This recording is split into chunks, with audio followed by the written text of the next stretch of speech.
नमस्कार, सिवान न्यूज़ देख रहे हैं आप और मेरे साथ इस वक्त मौजूद हैं प्रेमचंद सिंह, जाप के राष्ट्रीय महासचिव सह प्रवक्ता। ये लगातार बाढ़ का दौरा कर रहे हैं और बाढ़ प्रभावित इलाकों में जाकर के राहत सामग्री बांट रहे हैं। सर, आप लगातार सिवान सदर से लेकर के आसपास के जो भी गांव हैं बाढ़ प्रभावित है उसमें जा रहे हैं, लोगों की मदद कर रहे हैं। सरकार अब तक कुछ नहीं कर रही है, आप कब तक ऐसे राहत सामग्री बांटते रहेंगे? देखिए, कब सरकार गरीबों के विपदा में रही है, कभी दिखी है? ये बाढ़ कोई पहली बार नहीं आया है जी। 2001 में आया था, 2002 में भी आया था, उस वक्त भी सरकार नहीं थी। उस वक्त की चाहे जिसकी भी सरकार रही हो, 4 में भी आया और 17 में भी आया। और गंडक का पानी कट करके इस इलाके का जलमग्न हो जाना कोई आश्चर्य की बात नहीं है। इसके बावजूद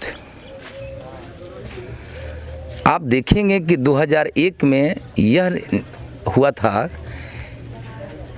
कि सरकार की कमीनी के लिए 2001 में बांध को काटा गया था और बाढ़ लाया गया था। बाढ़ घोटाला उसी वक्त उछला था। गौतम गोस्वामी IAS थे।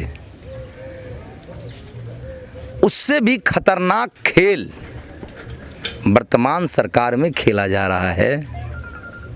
JE, SDO, executive, chief engineer, मंत्री, माफिया, बिचौलिया, ये सब अपने कमाने में लगे हुए हैं। हमारी पार्टी और हमारे नेता आदरणीय पप्पू यादव जी कितनी बार कह चुके हैं कि बाढ़ ये आता नहीं है, ये बाढ़ मंगाया जाता है। और कौन मंगाता है? इस बाढ़ के खेल में जल संसाधन विभाग, आपदा विभाग, PHD विभाग, कई एक विभाग हैं। ये इनकी साजिश होती है और ये मानव कृत्य ये बाढ़ होता है। ये कोई प्राकृतिक पानी और प्राकृतिक आपदा नहीं है, ये मानवकृत आपदा है। इसीलिए हमारे नेता लगातार कहते रहे हैं कि यह बाढ़ सरकारी तंत्र, माफिया, बिचौलिया नेता का ये नाजायज औलाद है, ये उनकी उपज है।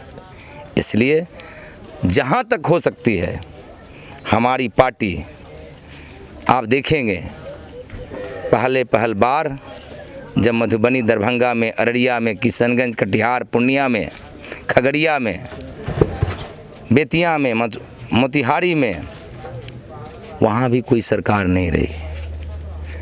इसके पहले जब डेंगू बिहार में प्रकोप किया था तो सरकार की तरफ से यह हलफनामा दिया गया था कि ठंड आ जाएगा, डेंगू खत्म हो जाएगा।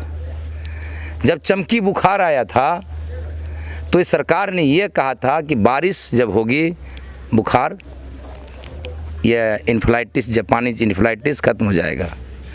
सरकार सिर्फ भाग और भगवान और मौसम के भरोसे चलती है। लोगों को ऐसे ही सड़कों पर पटपटा करके मर जाने पर मजबूर करती है।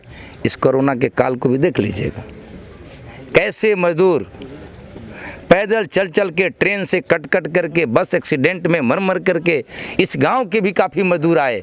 सरकार कहीं दिखी? नहीं दिखी। इसलिए सरकार के भरोसे हम अपने लोगों को, इस बिहार के 12 करोड़ लोगों को नहीं छोड़ा जा सकता है।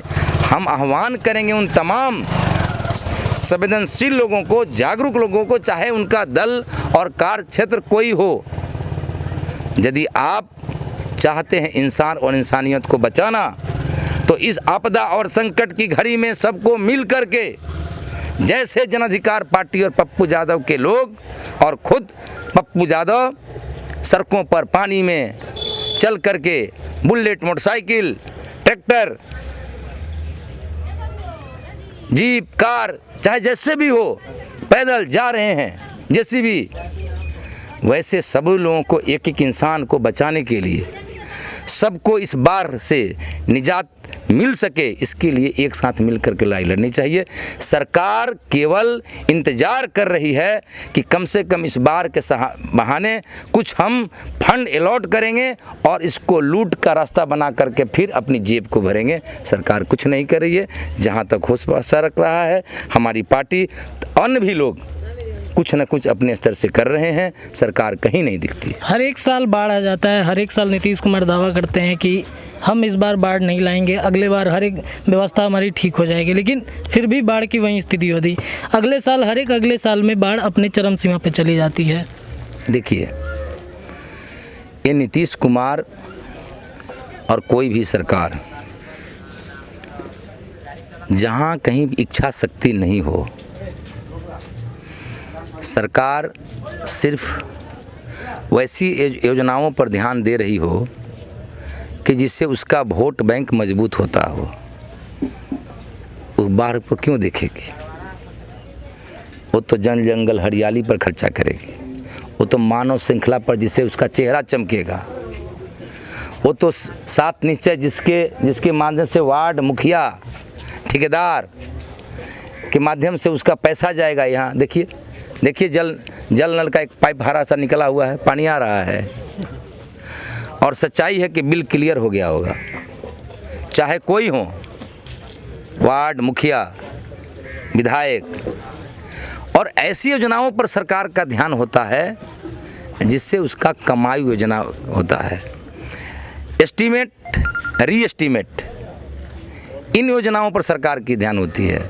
नीतीश कुमार जी वैसे भी थोड़ी थोड़ी चेहरा चमका करके, थोड़ी सड़कें चमका करके, अपने चेहरा को चमका करके बिहार में उनको कुर्सी पसंद है, इसीलिए तो नीतीश कुमार कुर्सी कुमार हैं वो। इसलिए उम्मीद मत रखिए नमामि गंगे उनके गठबंधन की। इसके पहले गंगा के परियोजना पर और नदी के परियोजना पर कोई विभाग नहीं बना था, क्या हुआ? वहाँ भी लूट। लगातार जिस तरह से ग्लेशियर पिघल रहा है, बारिश लगातार जब हो रही है और पानी नेपाल से जब छूट रहा है, हम कोस देते हैं नेपाल को, ये गलत है। आप जब डूबते हुए रहिएगा तो अपने को बचाइएगा ना, वही करता है नेपाल। जब नेपाल डूबते रहता है तो पानी छोड़ता है।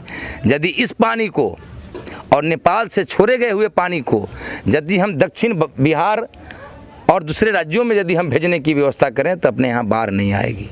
तीसरी बात कि नदी के गाद को, नदी पहले ऐसे हुआ करता था, अब नदी ऐसे है, तो पानी कहाँ जाएगा? खेत में जाएगा, खेत से निकल करके कहाँ जाएगा? गड्ढे वाले चौर में जाएगा, चौर भर के कहाँ जाएगा?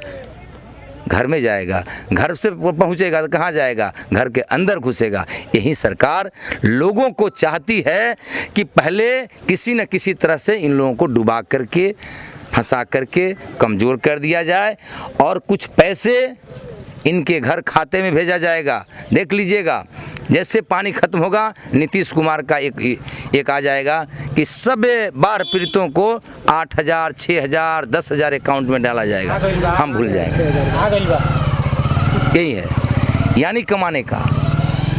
जब तक सरकार है देखिएगा, घोटालों की फहरिस्त इनकी इतनी बड़ी हो जाएगी। लूट का मुख्यमंत्री, बिहार का मुख्यमंत्री नीतीश कुमार इतनी बदनाम होंगे, इनको जेल में अंतिम सांस इनकी खत्म होगी।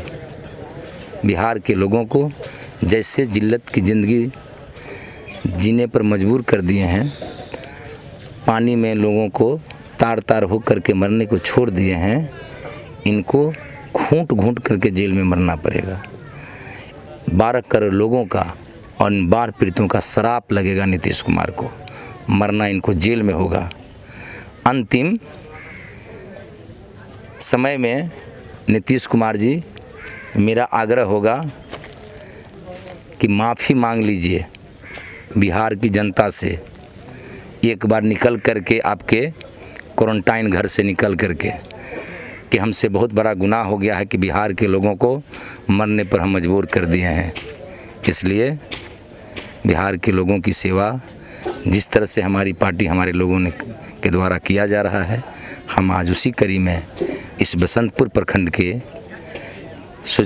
पूरा पंचायत के लोगों मठिया गांव में हम आए हैं और जहां तक हो सकता है हम यहाँ इन लोगों की सेवा और इस संकट काल में इन लोगों के साथ जीने के लिए हम आए हैं। Fabric house porta cabin artificial दीवार भूकंप विरोधी fire resistance light weight space saving eco friendly घर कम खर्च और कम समय में बनवाए जितेंद्र दुबे से बड़ा हॉल बिना पिलर के तैयार मात्र 15 दिनों में।